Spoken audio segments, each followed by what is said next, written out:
Kanchan Raj Muzaffarpur. Recording by rhythm studio Bhagalpur. Singing by Lakhan Lal Singh. हाय रे विधाता की कोई समय असूल बा। हाय रे विधाता की कोई समय असूल बा। नहीं आल गईली करता ओहे हमसे दूर बा। हाय रे विधाता की कोई समय असूल बा।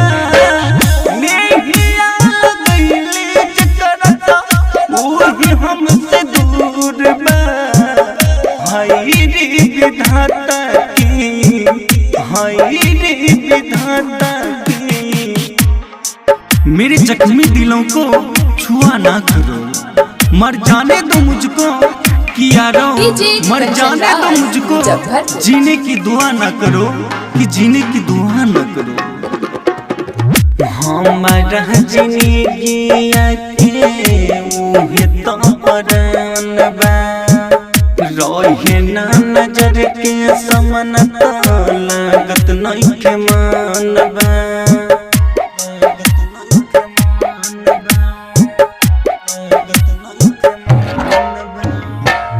हमारा जिंदगी के उहे तो परान बा। रहे ना नजर के समन तो लागत नइखे मान बा। हमारा प्यार हवा में भइल कोवन भूल बा। हाय रे विधाता की कोई समय असूल बा। नहीं आल गईली करता ओहे हमसे दूर बा। हाय रे विधाता की, हाय रे विधाता की।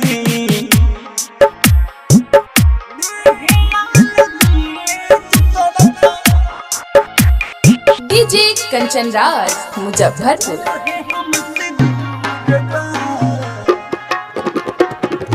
प्यार का लगवा काहे कर त्रिसकार हो। दिल के दर्द सुनावेला लख लाल हो।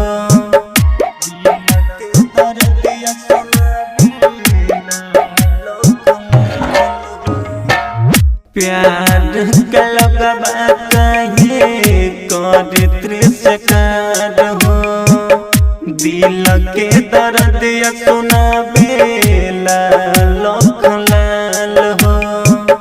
अहरे हया नचय काहे कहबा के ढोल बा।